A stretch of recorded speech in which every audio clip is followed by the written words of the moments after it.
Boa tarde a todos. Em primeiro lugar, eu queria agradecer a todos os elementos da mesa se terem deslocado de Lisboa para estar aqui presentes neste congresso e queria só apresentar os membros da mesa.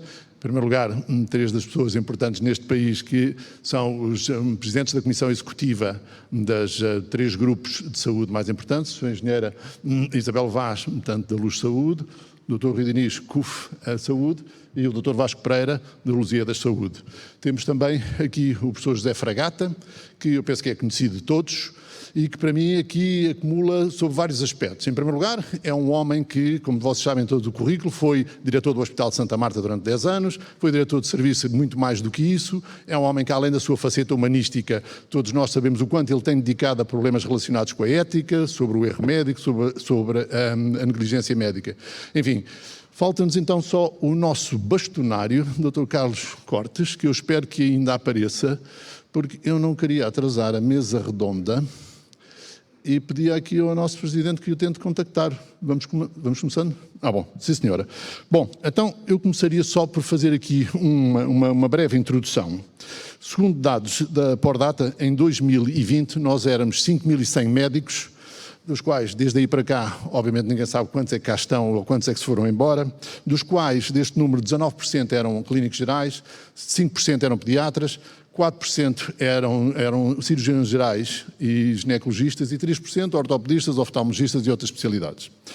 Por outro lado, dados da nossa Sociedade de Ortopedia demonstram que nós temos 1.526 membros, destes 1.526 membros, 300 são internos, 400 são reformados, o que fica um total de 826 médicos para assegurar a saúde, mais ou menos, dos portugueses. E isso quer dizer que destes 230 trabalham full-time em instituições privadas, o que significa cerca de 28%.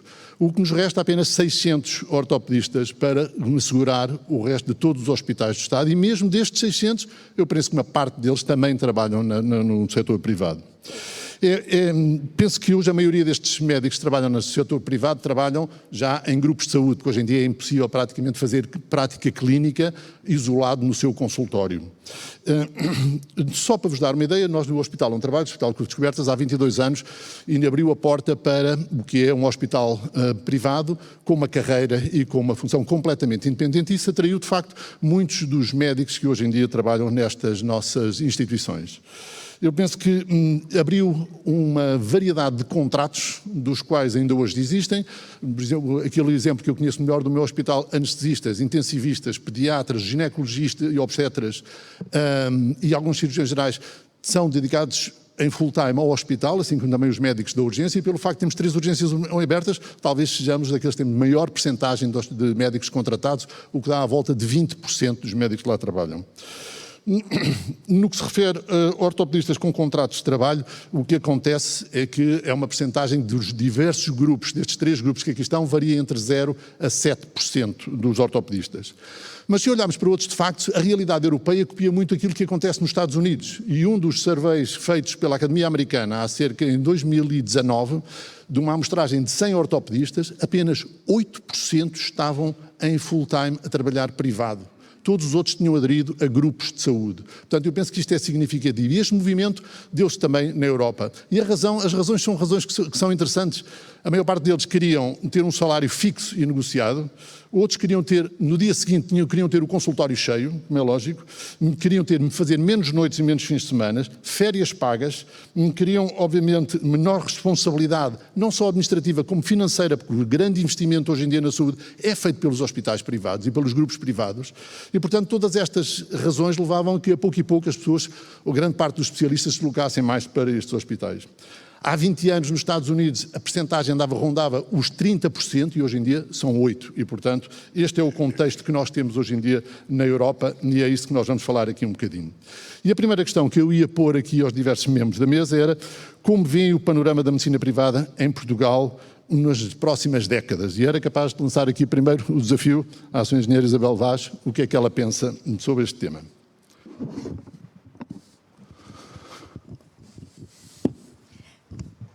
Professor, muito obrigada, desde logo, pelo também agradecer o convite para estar aqui e também dar as boas tardes aos meus colegas de painel, concorrentes e amigos. Os médicos costumam dizer, como é que é, colegas e apesar disso amigos. É mais ou menos aqui a mesma coisa. Rui, tu não estás a reagir. Ora bem, a pergunta é obviamente extraordinariamente interessante e demonstra bem a evolução, no fundo, que tem existido em todos os países relativamente à prática da medicina privada. Os Estados Unidos, como sabemos, todo ele é prática privada, portanto o que aconteceu nos Estados Unidos foi, evidentemente, muitos mais hospitais profissionalizarem-se, além daqueles que são os tradicionais, como as clínicas Maio da Vida, as Clevelands e por aí fora, e de facto uma necessidade dos médicos trabalharem em equipa, como o senhor professor já disse, trabalhar em equipa e já não ser possível estar sozinho no seu consultório a praticar medicina. Portanto, isso é uma medicina completamente do passado. Hoje os médicos necessitam de trabalhar com várias especialidades para tratarem os seus doentes e, sobretudo, cada vez mais a evolução tecnológica, sobretudo até nas especialidades cirúrgicas, é gigante, o que determina também a manutenção de grandes níveis de investimento. E aqui fazia só aqui um à partezinho para dizer que estão aqui presentes os 3 maiores grupos privados de saúde em Portugal, que são capazes de representar qualquer coisa com 40% do investimento total público. Portanto, só para se perceber a dimensão do que não se está a investir no SNS e o que se está a investir no setor privado. Portanto, ou seja, daquilo que efetivamente o Estado, uma coisa é o que ele orçamenta, outra coisa é o que efetivamente gasta, nós somos capazes neste momento já representar mais de 1/3 do que o SNS gasta para todo o SNS. Portanto, só isso já é bastante significativo. E, portanto, tem a ver, efetivamente, esta transição tem a ver com isso e penso que é inexorável. E em há especialidades normalmente ditas ainda mais independentes, que são as clássicas, como a oftalmologia, que acham que, enfim, que podem praticar sozinhos, mas que efetivamente não podem, não é? Portanto, hoje os oftalmologistas são também uma especialidade completamente transversal e, evidentemente, a ortopedia, que é hoje, enfim, a maior parte aqui das pessoas que estão a assistir, imagino eu, necessitam de uma boa medicina interna, necessitam de uma boa...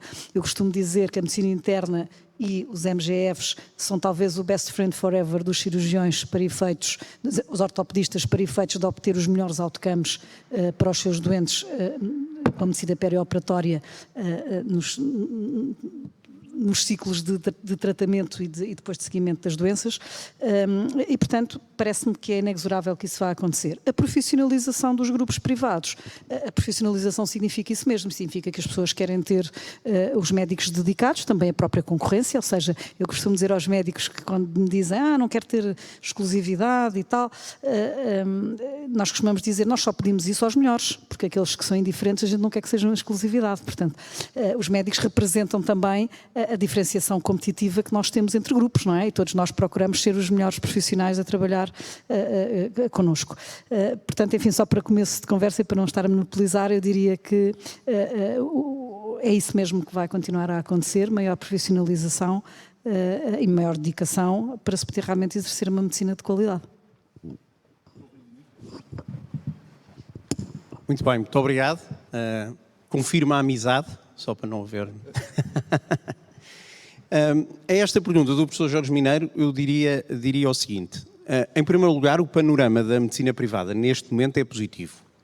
Penso que temos estado a fazer um bom trabalho e que hoje os grupos privados, nomeadamente os que aqui estão hoje representados, são claramente protagonistas de uma saúde com qualidade, diferenciação, com um foco em acrescentar valor ao país, que fazem mais do que apenas prestação de cuidados. Portanto, penso que a medicina privada, interpretada desta forma que nós aqui hoje representamos, está num momento positivo. Quanto ao futuro, e o professor Jorge Mineiro foi bastante desafiante, dizendo o que é que será o futuro nas próximas décadas. Não sei. Mas sei uma coisa, sei que o que vier a ser vai em grande medida depender do que nós fizermos em conjunto. Há 3 protagonistas principais para definir esse futuro. Eu diria que são seguramente os médicos, são um ator muito relevante para definir o que é que vai ser o futuro da medicina privada. Serão seguramente grupos como os nossos, temos aí um papel muito importante, e serão seguramente as seguradoras. E da interação entre estes 3 grupos, vai-se definir a forma como nós vamos fazer evoluir a medicina privada nos próximos anos. E é fundamental termos esta consciência, e eu digo isto muitas vezes às seguradoras. Aliás, estive com a Isabel aqui a falar às seguradoras há coisa de 3 anos aqui no Algarve.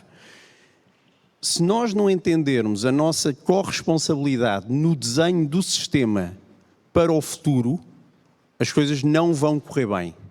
Se nós não percebermos que só trabalhando em conjunto, procurando ter uma visão equilibrada de como é que repartimos os proveitos, como é que repartimos os riscos, como é que partilhamos objetivos, se não tivermos a consciência que o temos que fazer em conjunto, as próximas décadas vão ser mais difíceis. Aquilo que temos conseguido fazer até hoje é perceber isso, é perceber que se trabalharmos em conjunto, as coisas correm melhor.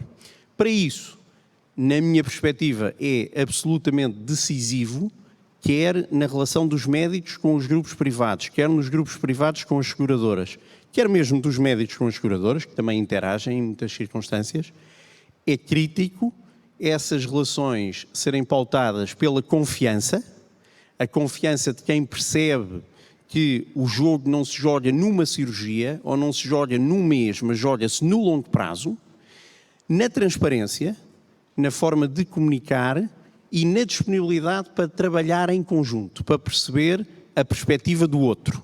Porque se não procurarmos fazer isso, vai cada um de nós tentar maximizar a sua parte, e se cada um de nós tentar maximizar a sua parte, muito provavelmente o todo será menor.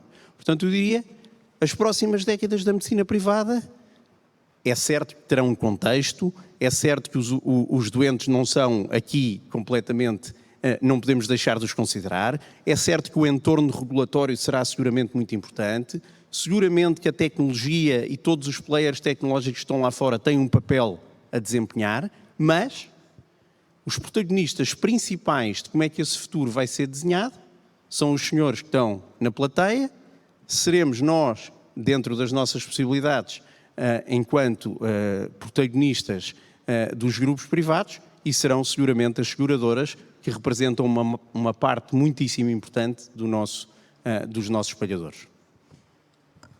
Dr. Vasco Pereira. Antes de mais, muito obrigado pelo convite. Isto de ser o terceiro grupo privado tem vantagens e desvantagens. Quando somos o terceiro a falar, já muito está dito. Mas completando aqui um pouco do que eu considero ser absolutamente importante atuarmos hoje, tem a ver também com a articulação, não só com os stakeholders que o Rui acabou de falar, mas também, e acima de tudo, para a sustentabilidade, de facto, do SNS, da articulação transparente que temos que ter com o Serviço Nacional de Saúde. Nós hoje vemos que não há grandes bolas de cristal nem balas de prata. A situação que vivemos hoje, em novembro de 2023, tem um caráter insustentável que todos falávamos há provavelmente 10 anos atrás. E o importante é nós percebermos que vai haver novos novembros não vão ser de 2023, mas vão de ser daqui a uns anos novamente, em que situações que nós hoje antevemos como insustentáveis, nessa altura não haverá novamente balas de prata. Eu aqui chamaria a atenção para 2 fatores que eu acho que temos que continuar a investir. Eu acho que de facto temos feito um bom trabalho, acho que os grupos privados têm caminhado com transparência, com honestidade numa direção que não visa apenas o lucro. Nota disto tem a ver naturalmente o montante de investimento que pomos em investigação e desenvolvimento, como a Isabel falou, mas tem a ver também como nós desenvolvemos as nossas pessoas e aquilo que investimos no desenvolvimento do nosso capital humano. O professor começou por referir os números escassos, de facto, de ortopedistas que temos em Portugal. Aquilo que um profissional de saúde quer é continuar a investir naquilo que é manter-se atualizado ao longo das novas técnicas. Nós lá fora vemos um conjunto de novos devices, de novas tecnologias que estão a vir para o mercado, manter-nos atualizado com tudo aquilo que está atualmente a sair para o mercado é difícil, requer investimento, requer trabalho, requer dedicação e, portanto, é natural que haja cada vez mais uma chamada à responsabilidade dos grupos privados para esta componente formativa que durante muitos anos esteve quase que em exclusividade do lado do Estado, se quisermos, ou do SNS, se quisermos. Portanto, a minha visão é que os stakeholders são os que são, isto não vai haver, não me parece que vai haver grandes novidades em termos de stakeholders, vai haver, acho eu, uma transferência de preponderância, ou seja, a preponderância dos grupos privados, se há 10 anos atrás era substancialmente inferior à que é hoje, aquilo que nós estamos a assistir hoje no âmbito do SNS permite-me prever que daqui a 10 a preponderância seja maior. E com isso vem mais responsabilidade e com isso vem a necessidade de definir uma estratégia para que não terminemos daqui a 10 anos num novo outubro incontornável, sem soluções à vista. Portanto, vejo-nos como parte da solução, com um crescente responsabilidade e com uma necessidade, de facto, de, com transparência, articular entre todos os stakeholders com natural importância do Sistema Nacional de Saúde, o Serviço Nacional de Saúde. Obrigado. Professor Zé Fragata, o senhor tem aqui uma dupla função, porque eu penso que, tendo deixado a direção de um serviço há cerca de 4 meses, e sempre tendo feito medicina privada, acho que consegue olhar um bocadinho para os dois lados. Consigo, muito bem. Eu tenho aqui uma disclosure, eu trabalho num grande grupo privado de saúde, espero que aquilo que eu vá dizer depois, na segunda-feira, não me mandem ir ao escritório, mas é sempre um risco que a gente corre, mas calculo, espero que não. Enfim, também já dão algum desconto pela idade, mas eu concordo com o Dr. Rui Diniz quando disse que os players vão ser os hospitais privados, as seguradoras são quem paga, ou qualquer sistema de seguros, que seja quem paga, seja seguro público, seja os seguros que nós temos neste momento, e obviamente os profissionais, e dos profissionais, sem colocar de lado os outros, os médicos têm de facto um papel absolutamente preponderante. Aliás, o título desta mesa é "Que futuro para os médicos, assalariados ou não?", e foi isso que o Jorge me pediu que falasse. Eu já estou há anos suficientes nisto, trabalhei 46 anos no Serviço Nacional de Saúde e trabalhei e trabalho há 31 ou 32 em medicina privada. E, portanto, como o Jorge disse, tive muito bem a noção das duas coisas. Relativamente ao Serviço Público de Saúde, interessa menos agora aqui, está agónico. Infelizmente, não vale a pena. Muitos de nós há alguns anos vêm a escrever e vêm a dizer isso, inclusive a falar com responsáveis, ninguém ouviu, era previsível, era uma morte anunciada e é uma morte triste porque nós precisávamos de um eixo público capaz e, portanto, aquilo que vai passar-se foi o desinvestimento desde há muitos anos, uma gestão que está anquilosada, um enorme viés político, não vale a pena bater no ceguinho, as condições são muito más. Mas há aqui um problema de detalhe que eu pessoalmente acho que o serviço público e o serviço privado são vasos intercomunicantes.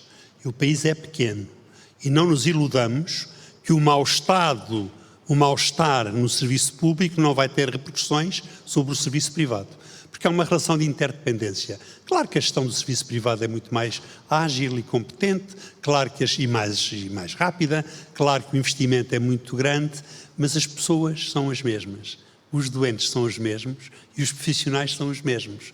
E o que nós estamos a assistir é a shifts de um lado para o outro. Por outro lado, o setor privado está aparentemente confortável com o que está a passar, mas vai verdadeiramente, dentro em breve, ser confrontado, como foi na pandemia, com a necessidade de resposta rápida. E não vai ter capacidade, não está dimensionado para isso, para ter capacidade imediata para lidar com aquilo que aí vem. Portanto, a primeira noção aqui, pessoalmente, eu acho que há uma interdependência entre os dois setores. Não tenho dúvida nenhuma que o pendor se vai inclinar para o setor privado da saúde, como é óbvio, porque é inexorável. Não estou a ver que o Estado tenha capacidade nem recursos nem queira pôr esses recursos lá, nem a capacidade de um momento para o outro mudar a gestão. Há enormes viéses políticos, há dificuldades com a nivelação por todos os outros funcionários públicos e, portanto, eu acho que o Serviço Nacional de Saúde está num problema gravíssimo. Eu não gostava de ser Ministro da Saúde em altura nenhuma, mas particularmente nesta, e portanto, acho que não vale a pena irmos por aí. Vamos centrar-nos nos hospitais privados. O que é que se passou com os hospitais privados? Quando eu comecei a trabalhar, quando eu me formei em 77, tinha um consultório em Alhos Vedras, imaginem, em Alhos Vedras, no distrito da engenheira Isabel Vaz. E eu fazia as minhas consultas, uns eletrocardiogramas, trazia o dinheiro para casa, ao fim de uma vez ganhei 10 contos. Foi uma coisa, equilibrou o mês, foi muito bom. Nos anos 90 comecei a trabalhar na CUF e nessa altura também não era mau. Sempre que havia um seguro privado, eu acho que é importante dar esta perspectiva, sempre que havia um seguro privado, era uma maravilha. Foi o tempo dos BMW Série 7, era uma coisa boa, aquilo corria bem. Entretanto, a Médis percebeu isso e juntou as seguradoras todas a quem eu cobrava 5 ou 6 mil euros por operação e vieram falar comigo. E disseram, nós gostamos muito de si, mas agora isto é uma coisa de grupo e o Sr. Doutor vai estar muito melhor e, portanto, a partir de agora é a Médis. Pronto. E depois fizeram uma outra coisa, vieram até com o professor Lobo Antunes e comigo e disseram assim, para vocês, que são muito especiais, o valor de capa é 4,5. O professor Lobo Antunes ficou muito satisfeito e eu também, porque eu estava equiparado ao Lobo Antunes, que era uma coisa, que era um sonho muito grande, 4,5, o valor de capa de 4,5 era uma coisa extraordinária. O Lobo Antunes, 2 meses depois, descobriu que um tipo que ele tinha chumbado no exame tinha valor de capa de 5 ou de 6, portanto foi logo uma desgraça. Portanto, nessa altura, eu estou a satirizar isto um bocadinho para aligerar, mas é para vos dar a perspectiva histórica disso. Nessa altura, foi o início do fim da medicina privada, porque iam aos hospitais privados, os médicos tinham muito nome e os doentes procuravam-nos lá por causa do nome desses médicos e não por causa do nome dos hospitais. E eles eram os utilizadores das facilidades desses hospitais. Alguns, como a CUF na altura, a Luz não existia ainda, já investiam muito em tecnologia, eram hospitais das inovações e, portanto, os médicos tinham melhores condições aí, mas estavam muito no setor público ainda. Entretanto, os hospitais privados desenvolveram-se em rede e do final dos anos 90 para 2000 surgiram mais grupos privados e neste século temos assistido a uma expansão enorme, exatamente também decorrente da falência do Serviço Nacional de Saúde. Não há espaços obviamente vazios, não foram os privados que afundaram o SNS, foi o SNS que não respondeu e os privados instalaram-se e passou-se uma outra coisa muito importante, é que os hospitais privados, quando ganharam estrutura própria, começaram a falar com as seguradoras. Portanto, esta conversa que eu tinha com a Médis deixou de existir. Os hospitais privados passaram a falar com as seguradoras e aí veio o primeiro pecado, porque passaram a estabelecer com as seguradoras preços. Nós aí passámos a ser menos ouvidos. Também vou-vos contar outra história curiosa. Eu fazia parte da direção clínica do Hospital da CUF, na altura, e um dia fui visitado por uma administradora da Médis que me disse ao Sr. Professor, por ser quem é, nós vimos aqui explicar-lhe que agora passamos a fazer a sua faturação através da CUF, não já através de si. Eu já tinha contratado uma secretária para a minha faturação. Aquilo estava a correr bem. E eu achei aquilo de uma deferência da senhora uma coisa brutal. A senhora disse, se o doutor tiver alguma vez consultório, eu não tinha, sempre trabalhei na CUF só, tirando Alhos Vedros. Se o doutor tiver algum consultório, nós temos contrato consigo. Quando a senhora doutora à saída ia a sair, eu disse, desculpe lá, senhora, muito obrigado, é uma grande deferência, agradeço lá na administração. O senhor não se esqueceu de me dizer nada? E ela disse, Sr. Professor, é verdade, é que o valor de capa já não é 4,5, é 3,25. Sabe, isto agora é igual para todos. Eu aí percebi onde é que estava.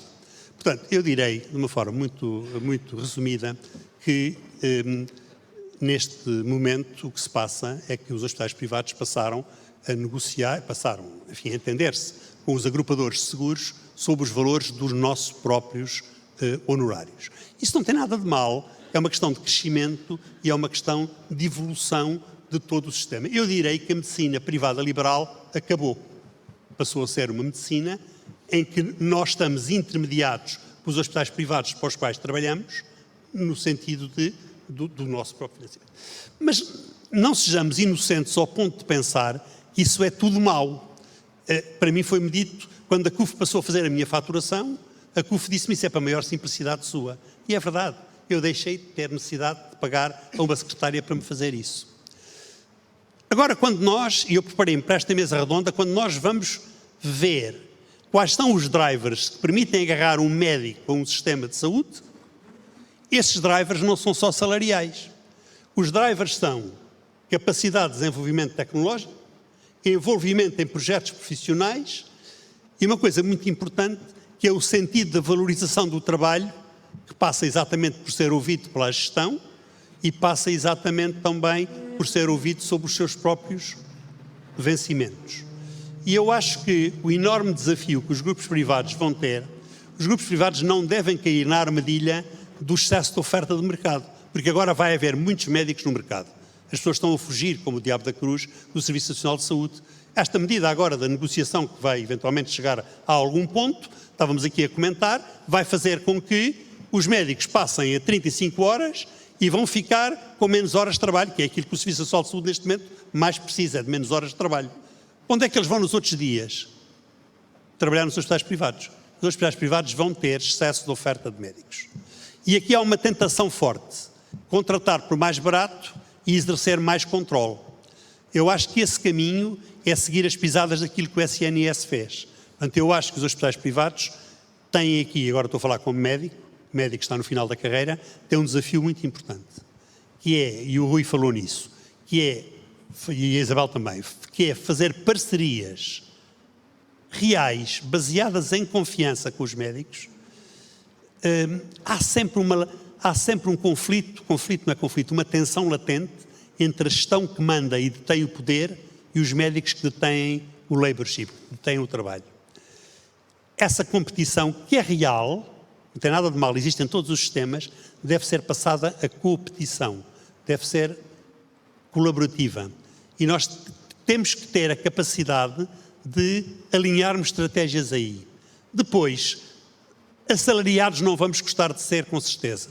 Nós já somos assalariados no SNS. Nós gostaríamos de ter um regime de trabalho em que o hospital privado nos vai, provavelmente, por facilidade e comodidade, pagar os vencimentos, mas gostaríamos de ser ouvidos sobre o valor do nosso próprio trabalho.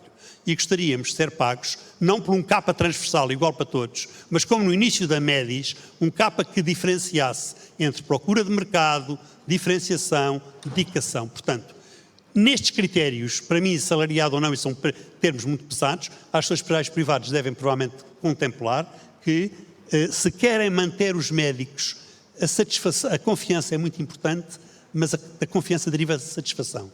E não é possível fazer nada contra uma força laboral que é dominante. E, portanto, os hospitais, nós estamos condenados a entender-nos com a gestão dos hospitais privados. Condenados é uma forma forte de dizer isto. Portanto, eu acho que nós temos que acertar o passo aí, e se for assim, Jorge, respondendo à tua pergunta inicial, acho que o futuro vai ser bom. Provided que verdadeiramente se entenda que os drivers que nos ligam serão drivers de salariais, certamente, todos precisamos de dinheiro para fazer a vida, são drivers de projeto e de nos sentirmos bem tratados e considerados. E isso penso que é fundamental. Não sei se respondi ao que querias. Bom, antes de lançar a segunda pergunta, deixem-me só fazer um desabafo. Eu tenho 1,86 m, peso 90 kg e sinto-me tão pequenino aqui no meio destas figuras públicas, aqui neste palco, que não consigo descrever. Mas, enfim, vou tentar fazer o meu melhor. A segunda pergunta que eu ia fazer é, hoje em dia, a nível nacional, alguns dos hospitais privados são a primeira escolha dos internos. Isso significa que, de facto, a qualidade e a parceria entre os médicos e a organização resultou. E aquilo que eu ia perguntar era um bocadinho, perguntar o que é que pensam que foi a receita deste sucesso. E, por outro lado, eu lançava aqui um desafio, aqui assim, no fim, aqui ao professor Fragata, que é, se isto existe, e, por exemplo, na nossa área, obviamente, nós somos a área da ortopedia, tem muito maior valência na área ortopédica, enquanto os hospitais públicos estão cheios de trauma. E de que maneira é que olha para a combinação e a complementaridade entre público e privada no que é, de facto, a melhoria das condições para a formação dos internos? Posso primeiro pedir aqui ao Dr. Vasco Pereira que se pronuncie? Com certeza.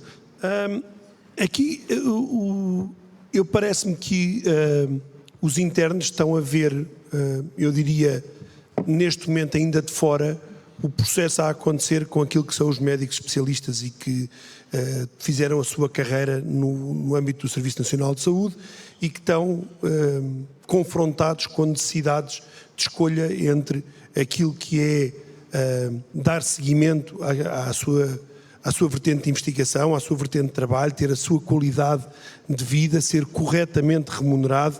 E, portanto, estão a olhar de fora para este processo e estão a fazer as suas escolhas e as suas preferências. E estão a optar entre uma de duas coisas. Nós hoje em dia vemos ainda uma elevada percepção por parte dos médicos internos de que no hospital público eles vão ter uma casuística mais diferenciada, vão-lhe permitir fazer um conjunto de trabalho mais diferenciado que lhe vai permitir construir um currículo que o vai diferenciar no futuro. E em parte poderemos dizer que esta percepção ainda hoje poderá ter uma correlação, eu diria, correta, com salvo honrosas exceções. Mas no outro prato da balança estão a ver a sua componente de carreira, a sua componente de continuidade de investigação, a sua componente de qualidade de vida e estão a ponderar entre estes dois. E aquilo que estamos, em termos de desenvolvimento dos grupos privados ou da atividade privada versus a atividade pública, é que estamos a ver um crescente de complexidade por via dos hospitais privados, ou seja, este investimento todo em tecnologia, este investimento em investigação tem-se traduzido numa capacidade muito mais resolutiva dos hospitais privados de patologias mais complexas e, em paralelo, o aumento da cobertura da população por subsistemas ou por seguros, como o Rui disse há bocado. E, portanto, hoje temos uma vastíssima mancha da nossa população coberta por um seguro de saúde e em que a primeira opção é ir para um hospital privado. E, portanto, entendendo o tema da traumatologia que o professor acabou de questionar, eu acho que hoje vemos índices de traumatologia nos hospitais privados que seriam impensáveis quando se calhar foi a abertura das descobertas, quando se pensava que traumatologia já vai ser muito complicado, vamos ter aqui questões muito mais eletivas do que questões urgentes. Hoje vemos que, e aliás, aquilo que temos hoje no mês de novembro, como abertura de jornais e telejornais, é o problema do fecho das urgências. O que vem com o fecho das urgências é a necessidade que vai haver com transparência do Serviço Nacional de Saúde, funcionar em Sistema Nacional de Saúde com os privados para que possa dar resposta principalmente a situações urgentes, nomeadamente no âmbito da ortopedia, por exemplo, e da traumatologia. Portanto, a minha visão de as peças que têm vindo a estar alinhadas para que as escolhas dos internos estejam cada vez mais a mudar de direção de uma escolha essencialmente pública para agora começar a haver primeiras escolhas de internos na componente privada, tem a ver com as peças que foram colocadas lá atrás. Novamente, o agora não vai ter solução imediata. Quando nós atuamos a investir em investigação, a investir em novas tecnologias, muitas vezes não conseguimos ter o chamado buyback a curto prazo. Temos que olhar nisto no médio e longo prazo e aquilo que hoje estamos a receber é a receber os frutos dos investimentos que fizemos na investigação lá atrás e nas carreiras e nos equipamentos e em construir uma rede de cuidados que o interno possa optar por dizer eu vou para um grupo privado, acabando a minha formação específica e vou fazer a minha carreira num grupo privado e vou garantir que tenho acesso ao mesmo grau de diferenciação que os meus colegas têm quando estão no serviço público e em cima disso some uma carreira privada, some condições de vida e condições remuneratórias muito mais adequadas ao nível de formação que eu tenho e some também todo o investimento que os grupos privados têm feito em investigação e em desenvolvimento, do qual eu vou usufruir a partir do dia 1. Portanto, eu diria que é mais uma das consequências do baixo investimento que o Serviço Nacional de Saúde tem tido nos últimos anos e é mais uma dos sintomas, se quiserem, da boa estratégia que tem vindo a ser seguido pelos grupos privados de investir na formação, de investir no desenvolvimento e de garantir que um médico que entre num grupo privado e opte por fazer a sua carreira lá tem uma evolução que é previsível, que é justa, que é transparente e que lhe vai garantir que ele atinge os objetivos que ele, enquanto interno, estabelece para a sua vida.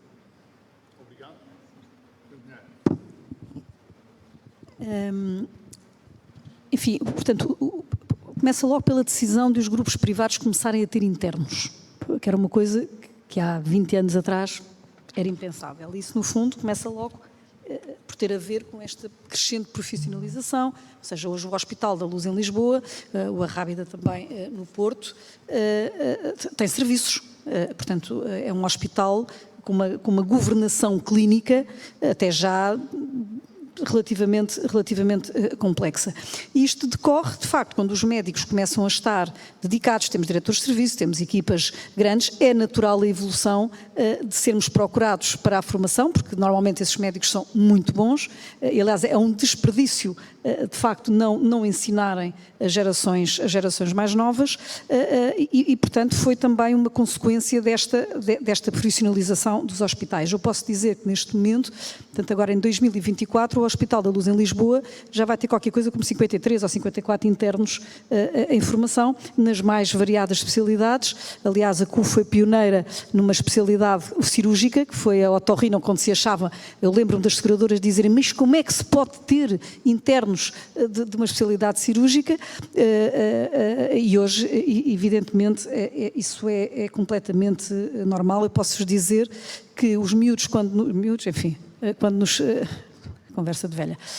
Quando nos procuram essencialmente, e aqui no seguimento do que o Vasco acabou de dizer, procuram qual é o modelo assistencial. Eu acho que os internos estão a procurar muito, como primeira escolha, também o setor privado, porque veem um modelo assistencial no qual se revêem, em que não é um modelo que está feito ao redor da urgência, portanto é um modelo que está feito para que os médicos possam operar, ver consultas, fazer consultas, e os serviços não são dimensionados para a voracidade das urgências, são dimensionados para os serviços. E os miúdos não são estúpidos, aliás, são muito inteligentes, e, portanto, sabem que, o interno de cirurgia geral no Hospital da Luz opera todos os dias.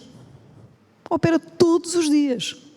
E, portanto, é óbvio que gostam de lá estar. Como é evidente. Um interno de medicina interna no Hospital da Luz, quer no Arrábida, quer em Lisboa, trabalha num serviço transversal, super bem cotado por todas as outras especialidades, com dignidade. Hoje, como sabemos, muitas vezes a medicina interna está completamente, em modelos assistenciais, no estado completamente desaproveitado e completamente desmotivante. Portanto, é isso que, no fundo, está a acontecer no setor público, que se recusam a alterar um modelo assistencial que já não é do século XXI, é do século XIX, acho que já nem é do XX, e portanto os médicos são extraordinariamente inteligentes a saber aquilo que é melhor para as suas carreiras e para o seu desenvolvimento numa profissão que, como sabemos, é extraordinariamente exigente e exige lifelong learning, portanto, ou seja, que não acaba no curso, aliás, como nenhuma profissão hoje em dia, muito menos a profissão médica. Aliás, como dizia o professor Celestino da Costa, são bibliotecas vivas que no fundo, os médicos são, não é? E, portanto, eu acho que é isso que se está a passar. O professor Fragata refere uma coisa, ou seja, isto para dizer que no setor privado também não estamos isentos de chatices para o nosso desenvolvimento. E o professor Fragata tocou, como costuma, aliás, deve ser por ser cirurgião cardíaco, tocou no ponto nevrálgico, no coração da coisa, que é, hoje as seguradoras pagam igual. Não há qualquer distinção, nem como é que se diz, se é assistente hospitalar, se é assistente graduado, se é assistente graduado sénior, portanto não há qualquer distinção, portanto o CAP, aliás, até desceu, e não há qualquer distinção até da qualidade que possa haver. Aliás, a grande discussão que hoje estamos a ter com as seguradoras é justamente essa. Como é que se distingue o valor, ou seja, nós, no fundo, os médicos no privado são pagos todos de igual forma e a diferença entre eles é só por produtividade. Aliás, e foi assim que o SNS começou. E, portanto, isto para dizer que nós temos de estar, de facto, muito atentos, porque esta profissionalização também esbarra aqui. E eu hoje tenho, por exemplo, tutores, que já, no fundo, nós já tivemos internos a sair, porque nós já temos internados há já mais de 10 anos, portanto, já tivemos os primeiros internos a sair, e depois eles ganham exatamente a mesma coisa do que o seu professor. logo a seguir. Não é que seja necessariamente mau, mas não tem só a ver com o facto de trabalharem mais horas ou que sejam mais produtivos, tem a ver que efetivamente não há distinção para as seguradoras, e isso é um desafio que temos. E um dos desafios que todos nós temos também é de facto o pagamento pela qualidade. Ou seja, quem é que são de facto os médicos que conseguem traduzir em maior valor, e isso tem a ver com a sustentabilidade que o Rui já referiu hoje aqui no sistema, que é o tal triângulo médicos, nós os grupos e as seguradoras, que é como é que vai evoluir de facto, portanto, como é que eu ia dizer isto? A despesa em saúde está a aumentar e vai continuar a aumentar inexoravelmente. Em Portugal, com fundamentals absolutamente devastadores, porque temos hoje uma população que é 4 anos mais, ou seja, a população com mais do que 65, isto é bom para os ortopedistas, a população com mais do que 65 anos é superior à média da União Europeia, e além disso, nós apesar de termos vivermos mais, vivemos com menos 5 anos de qualidade de vida, com menos saúde os últimos 5 anos de vida em relação à União Europeia. Portanto, só estes dois fatores vão ser fatais para o aumento da despesa em Portugal e da procura de cuidados de saúde, já para não falar a elevadíssima prevalência de comorbilidade complexa, que também vem da própria idade. Portanto, a forma como tudo isto se vai passar e como é que, no fundo, se garante a sustentabilidade do sistema, nós podemos dizer, ainda só pagamos 50% de impostos, portanto até aos 100 ainda faltam 50, mas a verdade é que a saúde, o orçamento da saúde concorre com outras coisas igualmente importantes, como é o acesso à educação, como a defesa. Nós estamos numa aliança de defesa que vai exigir que pelo menos 3% do PIB seja gasto em defesa. Nós no outro dia assistíamos, enfim, só um parênteses, assistíamos a uma notícia que a senhora que tirava os ratos dos quartéis parece que se demitiu e, portanto, não há desbaraterização. Foi uma coisa chata, exatamente, portanto, aquilo também não está a grande coisa. Enfim, isto é só para uma coisa para... só um lateral, mas a verdade é que há aqui um tema de sustentabilidade da própria despesa que vai seguramente, mesmo por muito bem que todos façamos, vai aumentar. E só para terem uma noção hoje também, a responsabilidade que tudo isto quer dizer relativamente à reforma que hoje foi anunciada como a maior reforma de sempre do Serviço Nacional de Saúde, que tem vários erros fatais que não vão funcionar. Desde logo porque ignora que o setor privado existe e vale 4% do PIB. Portanto, hoje a despesa, o financiamento privado da despesa vale 4% do PIB. Estamos a falar de quase 10 bilhões de euros por ano. Portanto, ou seja, não é possível pensar-se numa reforma em que se ignora paulatinamente que o setor privado existe. 50% da população portuguesa tem acesso a uma dupla cobertura, portanto, como é que se vai fazer uma captação e unidades locais de saúde ignorando que ou seja, vai aumentar a inequidade do acesso, ou seja, eu sou médico de saúde familiar, de medicina familiar e trabalho numa ULS, numa unidade local de saúde. E dizem-me assim, não, você agora é tudo integrado aqui neste hospital, você tem que estar aqui debaixo aqui da minha pata. E até porque eu tenho uma captação e, portanto, isto aqui tem que funcionar tudo dentro desta captação. E depois tenho um doente à minha frente que tem que mandar para a ortopedia. E do hospital dizem-me, mas tem 3 anos de fila de espera. Olha, você tem seguro? Tenho. Então vá ali ao setor privado. Portanto, isto é o que o Dr. Fernando Araújo está a fazer porque está a ignorar que existem 50% de pessoas com capacidade de ir ao setor privado e que isso vale 4% da despesa pública, 4% da despesa em saúde.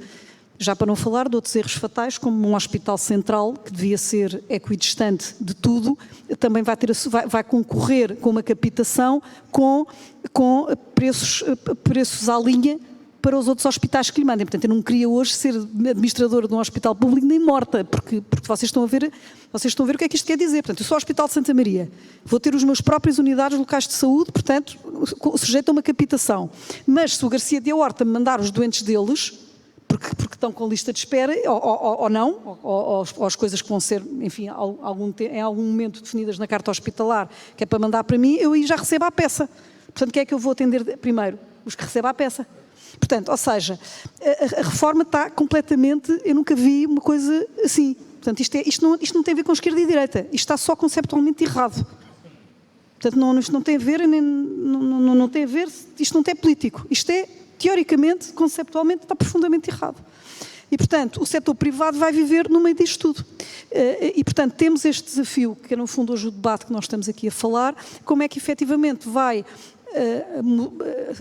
ser esta relação dos grupos com os seus próprios médicos, em que as seguradoras que nos pagam, efetivamente, não... Estão muito menos sofisticadas desse ponto de vista do que os grupos privados já estão, na forma como gerem. Porque continuam a gerir também a forma como pagam, como se geria em 1995, quando apareceu a Médis. E, portanto, isto é um desafio que todos nós, que trabalhamos em conjunto, temos. Eu só não concordo muito consigo, professor, porque numa coisa, que é, a mim não me passa, pelo menos, e eu tenho a certeza que estes meus dois colegas também concordam comigo, nós trabalhamos com os médicos. Aliás, mesmo neste desafio que nós temos hoje pela frente, de própria codificação de procedimentos, etc., não nos passa para a cabeça não o fazer com os nossos médicos. Até porque nem o sabemos fazer. É tão simples quanto isso. Até porque nem sabemos fazer. É demasiado técnico. Quer dizer, podemos fazer e fazemos mal, de certeza, porque não há qualquer hipótese. Quer dizer, portanto, mas isto é assim com qualquer... Vão lá ver... Nós estamos num mercado hoje de trabalho em que é outro, que eu acho que é o mais nariz, tenho muita pena que o Sr. Bastonário não esteja aqui, nós continuamos a pensar em planeamento de recursos à la União Soviética. Eu não sou capaz de ter aqui uma bola de cristal a dizer quantos médicos é que vão ser necessários em Portugal, desde logo porque os médicos vão para outras profissões. Hoje, nos Estados Unidos, 20% das pessoas que tiram os cursos de medicina estão a trabalhar em startups tecnológicas, algumas em bancos de investimento, médicos. Outros podem, pura e simplesmente, decidir e trabalhar para outro sítio, e nós estamos a viver em Portugal com a competição dos outros países. A Alemanha está com falta de médicos, e o UK, que tem um modelo, aliás, assistencial, baseado também no Serviço Nacional de Saúde, no qual nós fomos copiar, infelizmente, também no caos total e absoluto. E, portanto, os médicos que são formados cá não necessariamente ficam cá e vão para fora. O que também não é mau para as universidades, porque as universidades também podiam pensar que, se calhar, podem fazer parte de um setor económico europeu de formação médica para fora. Por exemplo, na República Checa vale qualquer coisa como 2% do PIB. Essa riqueza. Vai reduzir agora com a Católica. Não, a Católica não deixam ter mais do que 50 vagas, portanto também não me acredito que seja por aí. Portanto, ou seja, estes mecanismos, portanto, tudo isto que se está a passar não está adaptado, digamos, ao que é a grande evolução do que se vai passar no setor privado. No setor privado não, no setor da saúde em geral. Podemos dizer assim, mas vai haver inteligência artificial e vai haver essas coisas todas. Vai, e vai melhorar, se for bem utilizada, vai ser muito utilizada para melhorar a produtividade dos médicos, mas não vai substituir os médicos, como é mais do que evidente. E além disso, vai atirar médicos para trabalhar nesses modelos, porque não é possível fazer modelos de inteligência artificial sem aquilo que nós chamamos em engenharia, o Features Engineering, que é justamente ver como é que... Ou seja, precisamos dos médicos para fazer os modelos, portanto, os modelos não nascem sozinhos, os modelos como é que eu ia te explicar? É a mesma coisa. Eu também, eu sou filha de médico, portanto, há 20 anos, quando nasci, que estou no meio dos médicos. E, portanto, eu sou capaz de ver padrões, mas não sou capaz de ser médica. Eu sou capaz de distinguir que tenho aqui uma dor, que vai para a ciática e tal, isto é capaz de ser coluna, porque já estou careca de ouvir os médicos falar sobre isto. Mas para fazer o diagnóstico convém um médico. Ou seja, isso é exatamente como a inteligência artificial. Há reconhecimentos de padrões, a gente, no fundo, programa padrões, mas depois precisamos de médicos para os interpretar. Portanto, não vão substituir os médicos nunca. Vai aumentar a produtividade, vai dar uma ajudazinha, se calhar precisamos de menos médicos do que estávamos a pensar. Mas, volto a dizer, menos médicos do que estávamos a pensar, porque aumenta a produtividade dos que estão a exercer clínica, mas estamos a tirar muitos médicos para ajudar a fazer estas coisas e a trabalhar noutro tipo de profissões. Portanto, não deixar o mercado funcionar, que é o que faz a Ordem dos Médicos em Portugal, leia-se os colégios, eu acho que vai ser fatal. Os nossos médicos, ainda por cima os nossos, são muito bem considerados lá fora, sabem inglês. Ainda agora estava a falar com uns colegas vossos aqui à entrada, vários médicos a trabalhar na Alemanha, internatos, que aprenderam em 6 meses, vão para o Instituto Goethe alemão, dão-nos formação, em 6 meses aprendem a língua, estão a fazer um internato lá, porque não conseguiram entrar cá. Portanto, não é isso que os impede, de sair. E, portanto, tudo isto vai configurar um setor completamente diferente nos próximos 5 anos. E atenção que nós estamos, a inovação tecnológica a todos os níveis, não só os avanços tecnológicos clínicos, mas os avanços tecnológicos em geral para a melhoria da produtividade, automação, digitalização, etc., estão a entrar em todos os setores da economia, e a saúde não é exceção, a uma velocidade sem precedentes na história da humanidade. E, portanto, nós não temos muito tempo para nos estarmos aqui com Rodriguinhos. E, portanto, o que se está a passar hoje no Serviço Nacional de Saúde, e também o professor Fragata, eu não posso estar mais de acordo, nós podemos estar aqui, não estamos contentes, professor, porque não tenho a mais pequena dúvida que está a contagiar. Aliás, mesmo os médicos, para já vocês casam todos entre vocês e não sei o quê, portanto há sempre alguém que tem um médico do Serviço Nacional que trabalha no privado, está casado com alguém que trabalha no público e está chateado, portanto é dificílimo. Ou tem todos amigos médicos, portanto, ou seja, contamina. Portanto, eu hoje sinto tensão. Os médicos, mesmo aqueles que não estão a trabalhar no Serviço Nacional de Saúde, estão enervados com o que está a passar. Porque isto enerva, não é? Portanto, portanto, o setor privado dá raiva, enerva,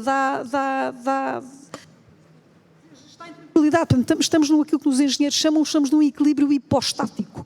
Portanto, vai acontecer qualquer coisa. Então não se sabe bem o que é que vai acontecer, mas vai qualquer coisa a acontecer. E, portanto, eu estou muito preocupada.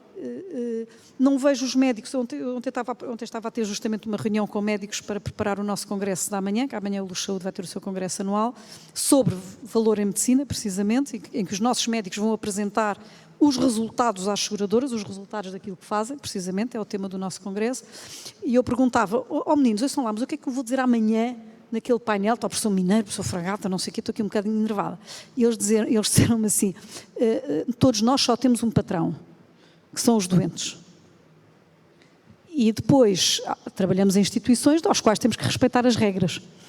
Eu acho que isto é uma boa definição. Todos nós, os médicos, nós gestores, só temos um patrão, que são de facto aquilo que é o melhor para os nossos doentes e que nos procuram e que nós temos que garantir que efetivamente eles têm o melhor tratamento possível aos custos adequados. E isto, custos adequados, tem muito que se lhe diga. Tem muito que se lhe diga. Mas essa é a missão. E, portanto, e como disse o Rui Diniz no início, eu não posso também estar mais de acordo, isto é uma parceria. Como fazemos com qualquer outro colaborador de uma empresa. Não há hipótese nenhuma das empresas hoje sobreviverem com chefias. Só sobrevivem com líderes, que é uma coisa diferente de chefia. E portanto, professor Mineiro, estou um bocadinho enervada com o setor. Devo dizer, aliás, às vezes penso que devia mudar de setor. Que isto já estou um bocado, ao fim de 20 anos, a lutar e a dizermos, como dizia o professor Fragata, a dizermos as mesmas coisas, a avisar que vai acontecer e depois acontece. Ninguém ouve.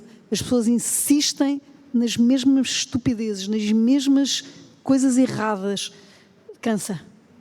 Não quero dar uma nota pouco otimista, porque eu sou uma pessoa que gosto de olhar em frente, mas esta reforma, esta anunciada reforma do Serviço Nacional de Saúde foi assim uma paulada na minha cabeça. Como é que é possível continuar-se a pensar tão mal e tão nefastamente para o futuro do Serviço Nacional, do Sistema Nacional de Saúde em Portugal? E como seria tão mais fácil fazer bem? E, portanto, é uma nota de frustração grande e de não ter nada à minha frente, porque nós vimos politicamente, e se estivesse lá o PSD acho que era igual, porque de facto não há pensamento correto. E só deixava aqui uma farpazinha para terminar aos médicos. E aqui aos médicos, através da sua representação, que é a Ordem dos Médicos. Tenho muita pena que a Ordem dos Médicos, de facto, não esteja a ser um protagonista de primeira linha naquilo que interessa no Serviço Nacional de Saúde, que é na definição dos modelos assistenciais, de como é que os médicos querem que os hospitais sejam organizados, como é que os médicos querem que isto seja feito, porque são os médicos que eu tenho que dizer e têm que liderar. E isso faz-me muita pena. Muito bem, eu se calhar vou retomar a pergunta do professor Mineiro, que era sobre o internato, e se faria sentido haver uma ligação entre o internato nos hospitais privados e públicos, e a aproveitar isso para referir que, na minha perspectiva, essa ligação é positiva. Nós ainda hoje, a Isabela há bocadinho referiu o nosso internato inicial em Otorrino, ainda hoje uma parte do nosso internato de Otorrino, há ali uma componente que é feita no IPO de Lisboa, porque se entendeu que o programa beneficiava disso e não há problema nenhum e faz muito bem. E, portanto, eu vejo isso com interesse e, na minha perspectiva, isso abre uma discussão. Nós muitas vezes falamos apenas na complementariedade com o Serviço Nacional de Saúde, na prestação, mas há um conjunto de outras áreas que a colaboração seria muito útil. Desde logo o internato. Eu já referi várias vezes a vários ministros que a CUF estaria disponível para duplicar o número de vagas de internato se o Estado pagasse os primeiros 3 anos e nós pagássemos os 3 anos seguintes. Nós pagamos os 6 e ao fim dos 6 anos os internos podem se ir embora, são livres de se ir embora. Nós estaríamos disponíveis a manter o investimento e duplicar as vagas, mas até hoje ainda nunca tivemos essa resposta. Uma outra área onde para mim seria muito positivo que houvesse mais colaboração, aqui não tanto com o SNS, mas também com o SNS, mas muito com a Ordem dos Médicos, era que houvesse uma carreira médica transversal, porque nós temos muita dificuldade, e o professor Mineiro há pouco disse que há 28% dos médicos, dos ortopedistas que trabalham exclusivamente no privado. Era muito bom que nós tivéssemos uma carreira que tivesse standards comuns entre quem trabalha no público e quem trabalha no privado. Porque mesmo para aquilo que o professor Fragata há bocadinho dizia, da diferenciação do CAPA, etc., nós para fazermos esse tipo de diferenciação temos que ter uma avaliação que seja independente, temos que ter uma lógica, porque caso contrário é muito discricionário. Ora, para isso acontecer, nós não vamos ter uma carreira em ambiente privado, que por muita massa crítica que tenhamos, vamos ter sempre poucos a avaliar poucos. E, portanto, nesse sentido, termos uma lógica muito mais transversal seria muito útil e faria com que as carreiras tivessem mais capacidade de serem feitas em comum, de haver alguém que tem feito carreira no privado e tem uma enorme competência e que a determinado momento pudesse voltar para o público para liderar um serviço porque tinha a carreira a ser feita de forma paralela, etc, coisa que hoje não é possível fazer.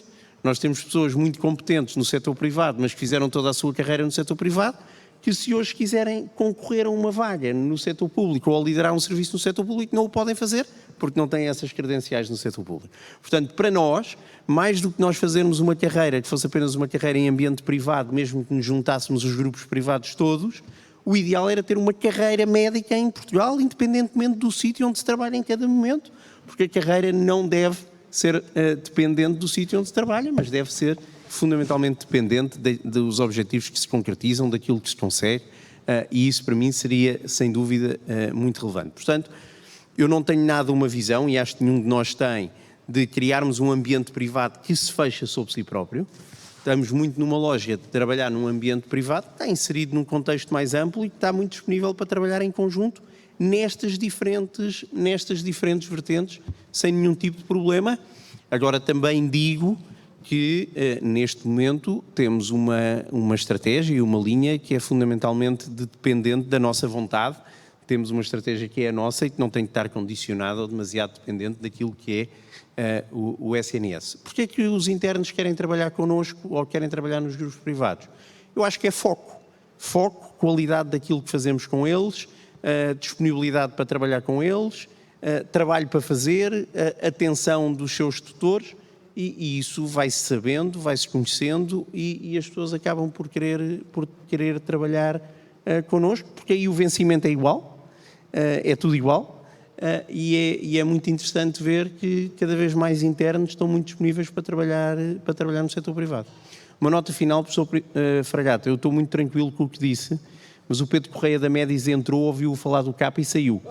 Portanto, se ele lhe ligar, pense bem antes de atender, pode estar a... Provavelmente o meu CAPA agora já não O seu CAPA agora vai passar para um. é especial para si.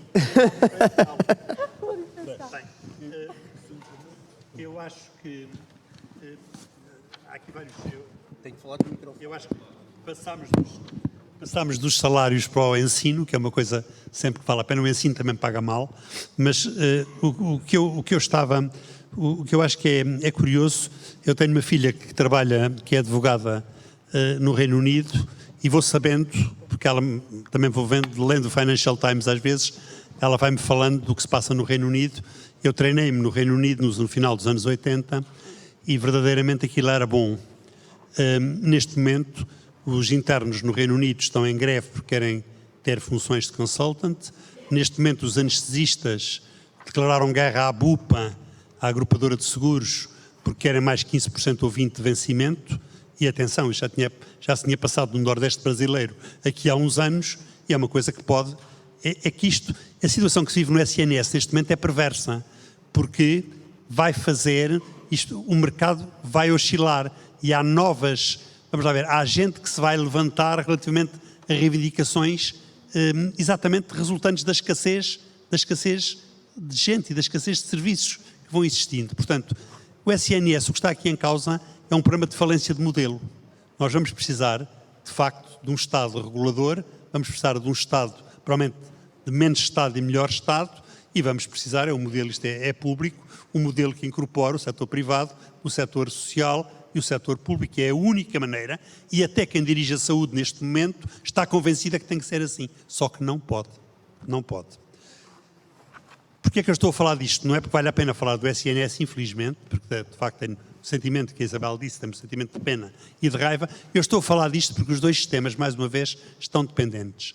E o verdadeiro respirar do setor público vai acontecer nas outras vertentes quando esta clarificação for feita. Estávamos a falar de ensino. O setor público, os hospitais privados, em bom tempo perceberam que deviam começar a ter ensino. E ligaram-se cada um deles a uma faculdade de medicina para ter alunos, mas antes disso candidataram-se a internatos. Porquê? Porque obviamente é mão de obra mais jovem, é uma dinâmica diferente e porque estão a copiar, no bom sentido, o modelo dos hospitais onde há carreiras. O resto do sistema, nem a ordem dos médicos, nem o sistema tem permitido isso. Mas há uma coisa muito importante, isso não é possível se não houver dedicação exclusiva. Este termo é pesadíssimo. Agora o partido do governo inventou outro termo, mas se as pessoas não trabalharem, eu acho que a engenheira Isabel Vaz, que trabalha no Grupo Luz, não faz uma perninha de vez em quando ali no edifício Suécia, na CUF. Vai lá trabalhar um bocadinho, combina com o Rui e diz, olha, eu hoje, às quartas-feiras, trabalho um bocadinho no outro grupo. Nós percebemos que isso não é possível, não é? Nem a brincar. Pronto, portanto, se nós nos queremos, porque quer a Isabel, quer o Rui, estão dedicados fortemente àquilo que estão a fazer, ok? E, portanto, são muito amigos, mas competem. Portanto, competem seriamente. Têm objetivos comuns, mas competem. Ora, se nós nos queremos dedicar a um serviço para formar internos, para ensinar, temos que lá passar tempo. E não podemos estar a pensar que das 2 às 4 estamos num sítio e das 4 às 9 estamos no outro. Isso tem que ser pago.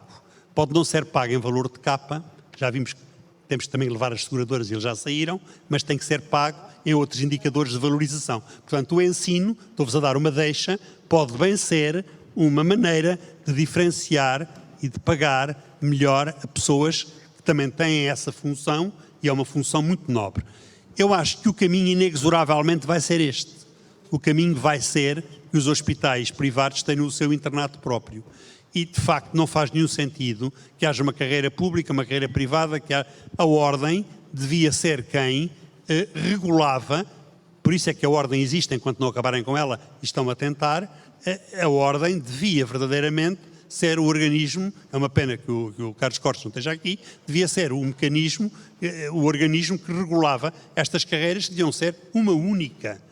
Nós temos, infelizmente, temos Estado a mais e regulação apertada de Estado a mais, e eu volto a dizer, o Estado não deixa respirar a sociedade privada, privada no sentido não Estado do país.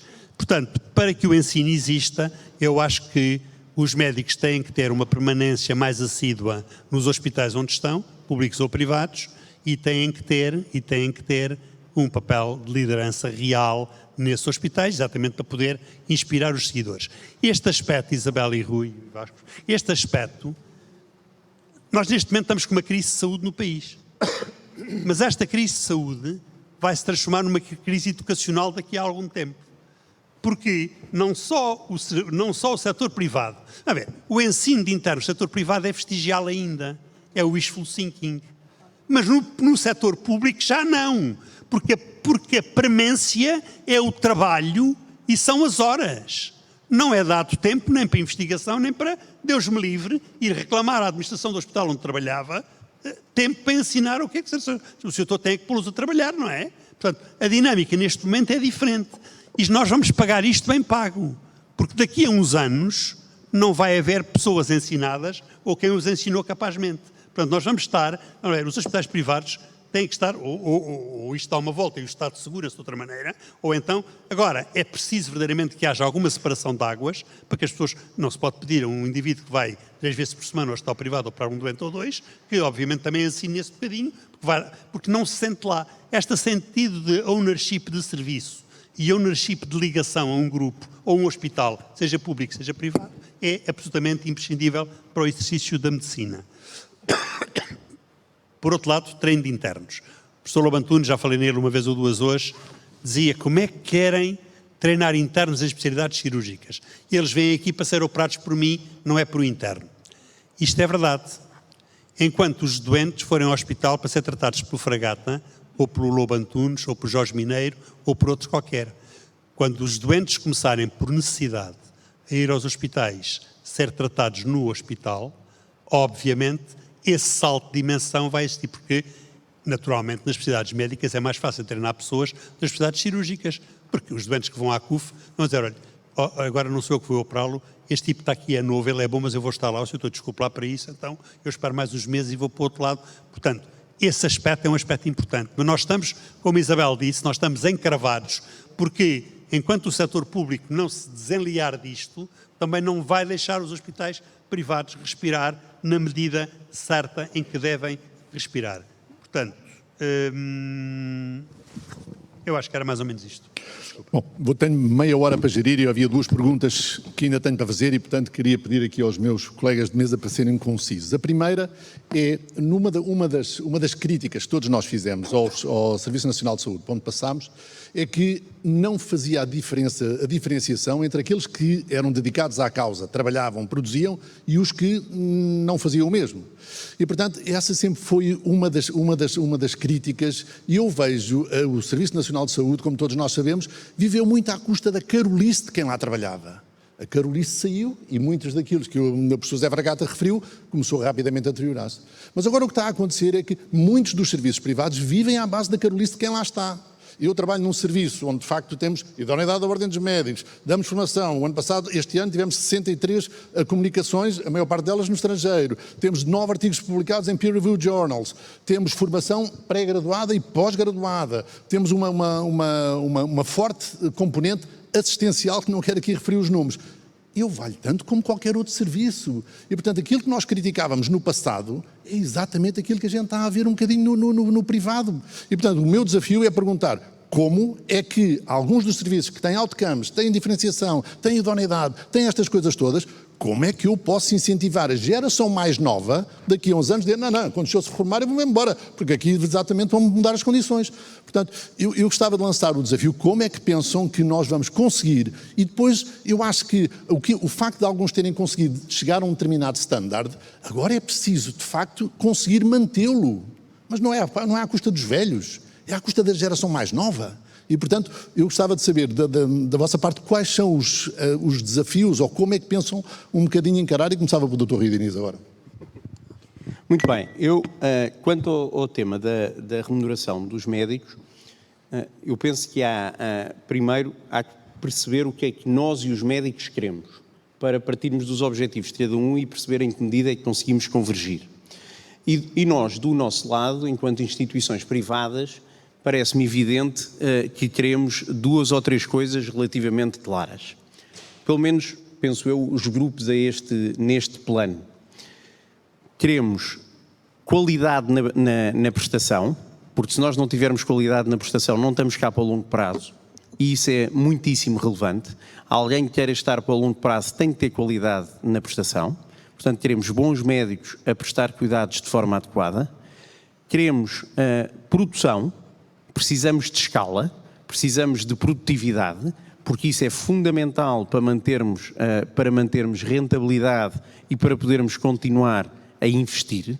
E, portanto, queremos, para além disso, estamos disponíveis para ter uma abordagem à saúde que vá para além da mera produção. E daí que estejamos muito disponíveis para internato, para produção científica, etc. E porquê? Porque é que temos essa disponibilidade? Porque também sentimos que a qualidade da prestação no médio e longo prazo vai beneficiar muito de termos toda essa lógica mais global relativamente à prestação de cuidados de saúde. Portanto, isso é o que nós pretendemos. Queremos ter boa prestação, queremos ter produção em quantidade e produtividade, porque precisamos disso para a nossa rentabilidade, e queremos ter uma abordagem à saúde que não se limite apenas à produção, mas tenha uma visão mais ampla, porque temos hoje claro que se não for assim, não vamos ter os melhores médicos, não vamos ter a melhor prestação. As duas coisas têm que andar ligadas. O que é que nós percebemos, e digo percebemos porque é das conversas que temos, que os médicos querem ter? Querem ter boas condições de trabalho, querem ter hoje a capacidade também de conciliar a sua vida profissional com a sua vida familiar, muito importante para toda a gente, querem ter remuneração adequada à sua diferenciação e à sua qualidade e à formação longa que tiveram, e querem ter a capacidade de desenvolver a sua carreira profissional para além da mera prestação de cuidados. Alguns mais, outros menos, mas há quem queira, há outros que querem menos, mas nos grupos privados de dimensão cada vez mais isso existe. Para isto acontecer, nós temos que encontrar há uma forma de diferenciar que não vai tanto à carolice, como disse o professor Jorge Mineiro, em ambiente público. Porque no ambiente privado, quem fizer bem, quem tiver qualidade, quem estiver disponível, quem estiver a trabalhar adequadamente e com dedicação, há uma diferenciação que vai ter, que é mais procura. Vai ter mais procura. Porque uma parte do seu rendimento é em função daquilo que trabalha, que é uma diferença muito importante para o modelo do SNS. É a tal lógica da pergunta global do assalariado versus o profissional liberal. Não é apenas isso, mas há aqui um alinhamento de objetivos na quantidade. Nós queremos mais produção e muitos dos médicos também querem mais produção. Querem mais produção porque se produzirem mais, ganham mais. E isso não é mau, é bom, é positivo. Quando às vezes as seguradoras dizem os médicos ganham muito, eu digo ganham, trabalham imenso. Trabalham imenso e, portanto, ganham em correspondência com aquilo que trabalham. Se não trabalharem, não ganham. Aliás, vimos isso, vocês viram isso e sofreram isso na pele de uma forma muito clara, em ambiente Covid, em que não havia produção, não se ganhava. E, portanto, há aqui um alinhamento que é muito diferente do setor público, em que quem trabalha adequadamente e quem trabalha com produtividade ganha mais. Quer isto dizer que isso deve ser suficiente para tudo o que se faz? Penso que não. Se nós queremos cada vez mais ter serviços que não se limitem à prestação, que publiquem, que elevem a sua qualidade, que tenham internos, que deem informação, etc., isso também tem de ser remunerado. E isso tem de ser remunerado. Nós estamos nesse caminho, não é algo que se possa fazer da manhã para a tarde, tem de ser feito no contexto global, mas é algo que eu acho que começa a ser feito e tem de ser feito. Em qualquer caso, também digo que os serviços que tipicamente funcionam melhor, que estão mais estruturados, onde isso acontece, classicamente, todo esse serviço floresce mais do que outros que não o fazem. E, portanto, o que nós vemos é que os serviços onde essa diferenciação, onde esse empenho, onde essa dedicação acontece, são serviços onde, quase invariavelmente, todos os que pertencem a esse serviço têm uma vida melhor, ganham mais equilíbrio, mais capacidade de fazer coisas. Mas não penso que nós possamos estar apenas dependentes, como o professor Jorge Mineiro disse, da carolice. Nós há uns anos não pagávamos pela coordenação dos serviços e hoje pagamos, porque achávamos que era por carolice que alguém era coordenador de um serviço na CUF. Hoje em dia pagamos pela coordenação. Só pagávamos aos serviços grandes, estamos a começar a pagar aos serviços de menor dimensão. Pagamos mais aos grandes que aos outros. E isso é fundamental. E é fundamental por uma razão, do meu ponto de vista. É que se não pagamos, não temos razão para exigir. E, portanto, à medida que formos pagando, também vamos ser mais capazes de poder exigir. E mais capazes de dizer, olha, se estamos a pagar desta forma, então também temos que os avaliar na forma como produzem saber científico, na forma como gerem o serviço, na forma como coordenam e como trazem novas gerações para o serviço. Portanto, do meu ponto de vista, isso faz sentido, mas tem que ter a correspondência da criação de valor. Tem que ter a correspondência de dizer, por causa disso, nós temos mais pessoas a trabalhar, temos mais procura, temos mais produção, temos mais rendimento e temos que o distribuir de outra forma. Portanto, eu estou muito tranquilo em avançar nesse sentido e temos-lo feito, mas tem que ser feito com gradualidade. Eu não podia estar mais de acordo com o que o Rui acabou de dizer. Eu acho que os grupos privados têm um grande desafio pela frente. O grande desafio da liderança dos grupos privados, se quisermos, é que nós não temos impostos. Nós não podemos, se precisarmos de remunerar, contratar, investir, eu não consigo aumentar impostos e injetar dinheiro no grupo. Portanto, no final do dia, isto é um grupo assistencial e, portanto, nós somos remunerados pelo trabalho que os vários profissionais de saúde prestam aos doentes. E, portanto, na essência, isto é um trabalho assistencial, na essência. Agora, o desafio qual é? O desafio é conseguir encontrar, de facto, na escala e na eficiência dos grupos privados, a capacidade de poder encaixar investimentos ou, se quisermos, despesa distinta da despesa assistencial ou do investimento meramente transacional. E isso vai ser, já é desafiante hoje em dia, vai ser crescentemente desafiante, porque, de facto, temos um problema que é as pessoas individuais têm um limite daquilo que é a sua despesa individual. E, portanto, eu percebo que todos aqui estamos encaixados dentro de um país que, de facto, não tem uma remuneração média muito alta, mas ainda assim vamos ter que conseguir encontrar estes graus de eficiência que permitam redirecionar estas verbas para estas atividades, como o Rui diz, não assistenciais. O tema da carolice e como é que nós conseguimos não viver apenas da carolice. O desafio também é conseguir chamar à bondade da gestão e à bondade de investirmos tempo, de ter as lideranças a investir em tempo, as lideranças clínicas a investir em tempo, em poder gerir de forma diferente o serviço, em poder gerir de forma diferente a afetação de investimento e a afetação de carreira. Ou seja, não é natural para um médico vir bater à porta de um gestor e dizer que gostava de estruturar a carreira ou o serviço de uma forma diferente, gostava de investir em algoritmos de inteligência artificial e gostava de ter pessoas da sua equipa alocadas à investigação. Isto não é natural. Compete ao gestor aqui sair daquilo que é o seu trabalho, eu diria, mais normal e vir desafiar estas lideranças médicas, estas lideranças clínicas a poderem pensar no dia da manhã e não apenas na transação do dia de hoje ou no tratamento do doente, eu diria o doente individual ou com D pequeno. E pensar no doente com D grande, o doente como todos os doentes, a universalidade dos doentes e como é que nós nos vamos posicionar para a frente. E depois, sem dúvida, que há aqui um tema que é a profissão médica está hoje num ponto pivotal de transformação.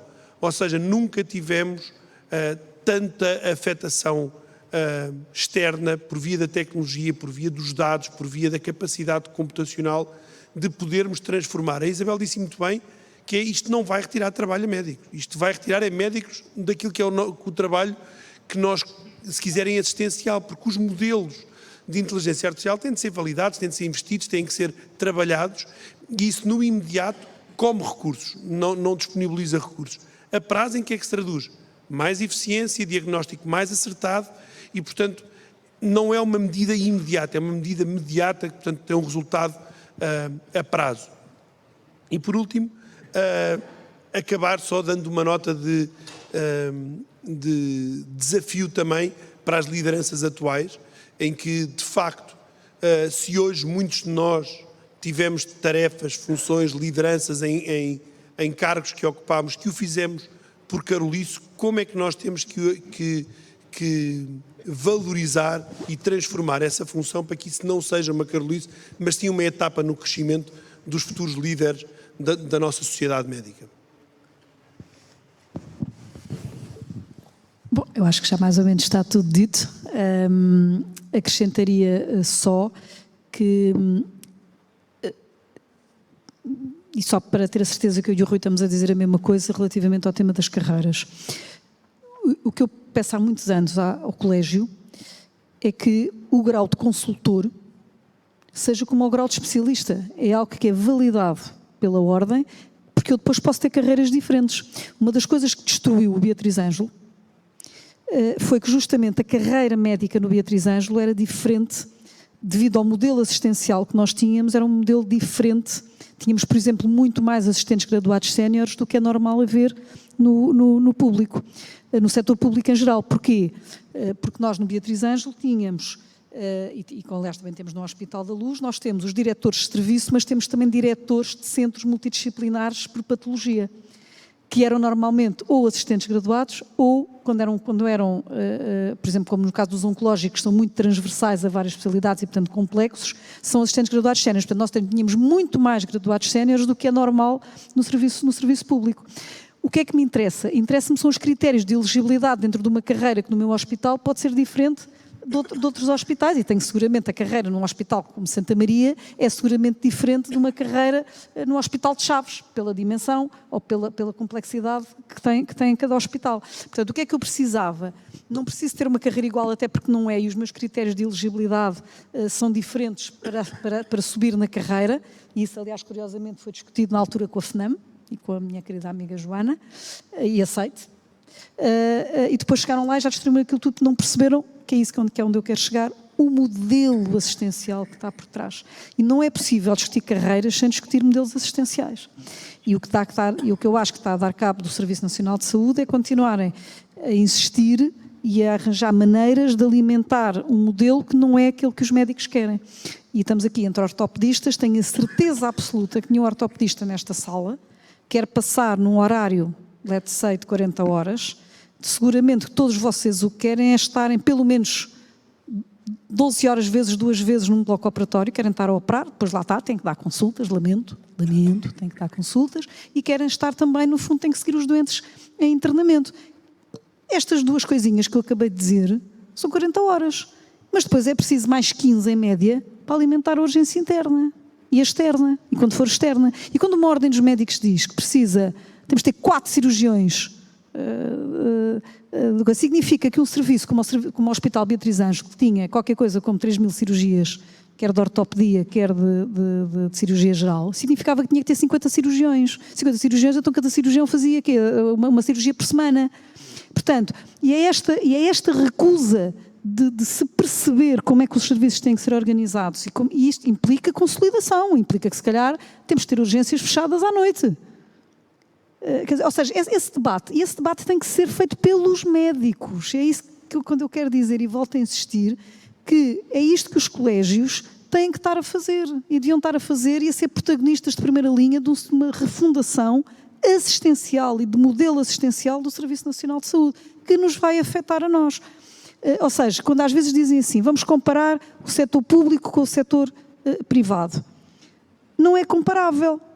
Nós ainda agora há pouco tempo, eu e o Rui e o Vasco tivemos uma discussão gigante por causa das maternidades. E então diziam assim, pois, porque nós temos de ter 5 obstetras de serviço e vocês só têm 2. Não, a gente não tem só 2.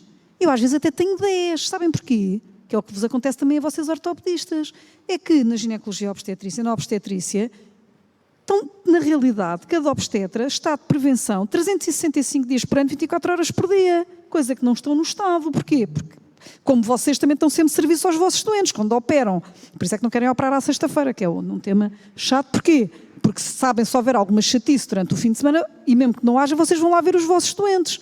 Não mandam o interno, nem mandam outra pessoa qualquer. Vão ver os vossos doentes. Portanto, o modelo assistencial é completamente diferente.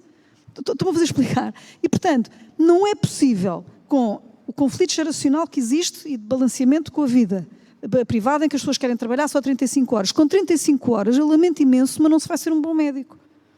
E é bom que na faculdade expliquem logo isso, que é para então escolherem outra coisa.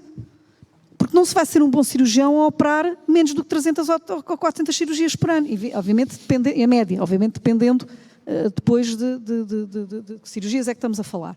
Mas vocês percebem claramente aquilo que eu estou a dizer. E, portanto, como não é possível soltar do bloco operatório, porque é preciso dar consultas e é preciso depois também ver os doentes em treinamento, isso não é compatível com horários, depois com descansos compensatórios de 28 ou 30 horas por semana. Portanto, e isto tem que ser a ordem a dizer. E de forma correta e de forma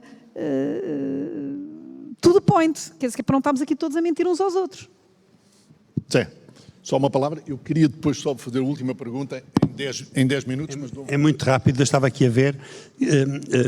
Carolice, dedicação apaixonada e altruísta a uma obra, uma causa, uma ideia. Não tem nada de mal ter Carolice. Todos nós precisamos ter Carolice na fase do doutoramento, na fase do namoro, em várias fases da vida. Todos fomos, sim. Todos tivemos Carolice. O pior é que, de facto, a medicina, o altruísmo é uma característica da medicina, ou devia ser, as pessoas depois não vivem sempre desse altruísmo, não é? Portanto, a Carolice tem-se durante um determinado período e tem-se, isto é muito importante para os diretores de grupos privados, à volta de projetos. À volta de um projeto académico, à volta de um projeto de criação de um serviço, à volta de um projeto de independência, à volta de um projeto de inovação. Aí há Carolice. Porque a Carolice obrigatória, por definição, não é Carolice. Portanto, é preciso perceber que há lugar à Carolice, a Carolice é temporária e depois tem que ser remunerada.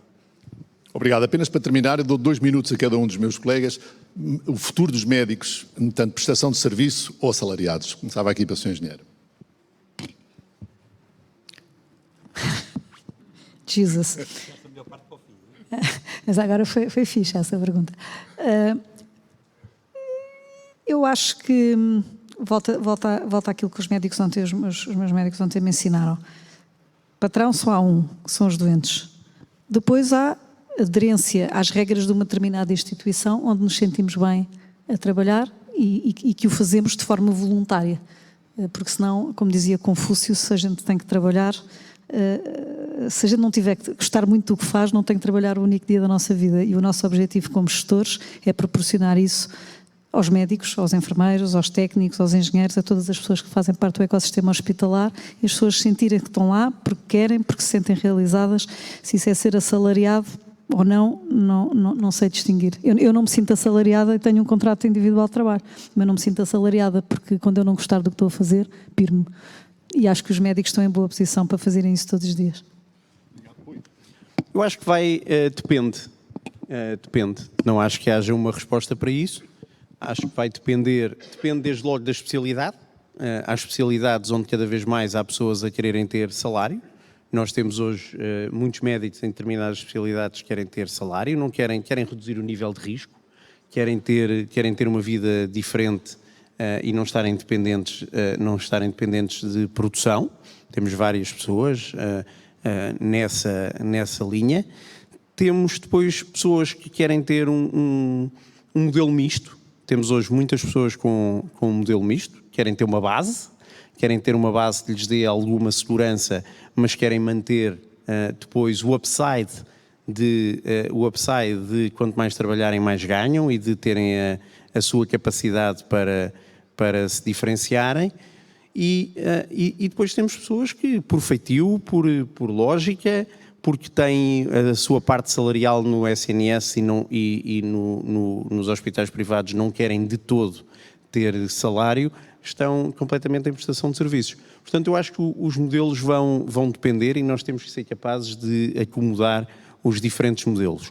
Aquilo que eu acho que é muito importante é, independentemente dos modelos, sermos capazes de ter dedicação e empenho ao sítio onde estamos a trabalhar, ter convergência e alinhamento de objetivos entre nós e os médicos, mantermos em qualquer circunstância a independência técnica dos médicos, independentemente de serem a salário ou não serem a salário, e termos a capacidade, independentemente do modelo, dos médicos conseguirem fazer carreira e conseguirem desenvolver-se profissionalmente. Agora, A mim parece-me que é decisivo ter estes parâmetros bem claros. Depois, se estamos num sítio ou noutro, vai depender de cada um, sempre com um alinhamento de objetivos. Concordando com tudo o que foi dito, eu diria que a natural evolução dos grupos mais estruturados vai ser evoluirmos para o segundo modelo na forma como temos falado aqui, ou seja, cada vez mais os grupos privados terem uma forte componente. Se quiser, o termo assalariado é um termo que eu não o adoro, porque tira a diferenciação, se quiser, à prestação ao trabalho médico, e não é isso que estamos a dizer. Agora, se o termo assalariado for um sinónimo para este efeito de estabilidade, de uma relação que se quer duradoura, contratual, independentemente do regime contratual, duradoura, alinhada, com transparência, com uma determinada organização, então sem dúvida que eu acho que vamos com naturalidade evoluir para modelos organizacionais, assistenciais, em que temos uma componente assalariada maior que a componente de prestação de serviços, que a meu ver é muito transacional, fica naquela primeira parte da equação que falávamos há bocado, de modelos assistenciais sem a segunda componente de criação de valor. E, portanto, julgo que com naturalidade vamos ter um pendor mais forte da segunda parte versus a primeira. Bem, para terminar. Muito obrigado. É um privilégio muito grande. Só para responder aqui à engenheira Isabel Vaz, o salário vem daquilo que se usa para comprar o sal, a definição de assalariado é aquilo que recebemos ao fim do mês. Agora, este nome de assalariado depende de quanto dinheiro levamos para comprar o sal. Portanto, não sei se propriamente o ordenado da engenheira Isabel Vaz será compatível com a designação de assalariado, mas não vou ter a indelicadeza, obviamente, de estar a elaborar sobre isso. Portanto, é só uma questão de... Bem, agora, eu acho que a medicina liberal, a privada liberal, como a conhecemos, está morta. Acabou. E não vale a pena iludirmos isso. Nós vamos acabar por trabalhar em hospitais privados, vamos acabar por ter um salário, uma remuneração mais ou menos fixa desses hospitais privados, numa forma qualquer, e será desejável duas coisas, ou três coisas. Que a gestão dos hospitais privados entendam, como o Dr. Diniz mesmo agora disse, e eu sei que ele pensa assim, que os médicos, os quadros técnicos responsáveis mantenham a sua independência técnica. Independência técnica não é libertinagem técnica, é alinhamento, obviamente, com os objetivos e as orientações que devem ser definidas com os profissionais para cada instituição, porque há orientações de negócio e há orientações de prática, e elas devem servir-se uma à outra, porque senão é impossível, isso é perfeitamente claro, e que os vencimentos, se nós cairmos em vencimentos fixos que não estejam diferenciados pela produção, pela qualidade, pela diferenciação no mercado, pela participação em ensino e investigação, e os hospitais privados têm esse trabalho de casa para fazer, até porque o SNS e o mercado à volta não ajuda, nem as horas, nada ajuda. Se for assim, nós vivemos mais ou menos felizes. Vamos ser assalariados seguramente, mas vamos ser assalariados, enfim, com salários capazes, que nós próprios temos alguma capacidade de discutir, baseados em valor real que é reconhecido. Portanto, eu acho que isso já não vai andar para trás. Deixa-me contar aqui uma história, que assim, hoje em dia, quando um doente, a cirurgia cardíaca tem muito poucos doentes privados, mas quando um doente privado chega ao hospital, hoje, é-lhe feita a entrada um seguro de momento. E o meu capa já não é privado, mas é um capa que a instituição fixou. Esta é a realidade absoluta. E penso que não é só no grupo em que eu trabalho, é nos grupos todos. Portanto, estes grupos não querem medicina privada liberal. Mas não vamos por aí, não vamos forçá-los a isso. Vamos a criar uma plataforma de entendimento em que aquilo que ganhamos seja decente e seja, óbvio, em que tenhamos uma palavra a dizer sobre isso. Mas, em todos os drivers de fixação médicos, o aspecto salarial, sendo importante, não é absolutamente determinante. O projeto e a convergência são mais importantes. Sim, senhora, muito obrigado. Este tema do professor Zé Fragata dava para estarmos aqui o resto da tarde, o que obviamente não vamos fazer. Eu queria, em primeiro lugar, agradecer a todos vocês por estarem presentes nesta sessão. Acho que saí aqui um bocadinho maior do que entrei. Acho que depois de estar ao lado e ouvir tantas opiniões destes 4 meus colegas de mesa, eu acho que foi uma sessão extraordinariamente importante e esclarecedora para todos nós. E acho que todos nós podemos olhar um bocadinho para o futuro. Eu, trabalhando num hospital privado, sinto-me seguro nesta posição. Eu acho que os desafios que se levantam são enormes. É uma pena de uma catástrofe do que está a acontecer com a SNS, porque a maneira como eu olho para o setor privado é o setor público tem que ser muito bom porque nós temos que ser melhores. Portanto, se o setor público está tão baixo, os desafios aqui são muito menores. E, portanto, tenho uma pena enorme que isto seja a verificar, como é a opinião de todos os membros da mesa. E, portanto, desejo um resto de uma boa tarde a todos e muito obrigado a todos por terem vindo de Lisboa expressamente para isto. Obrigado.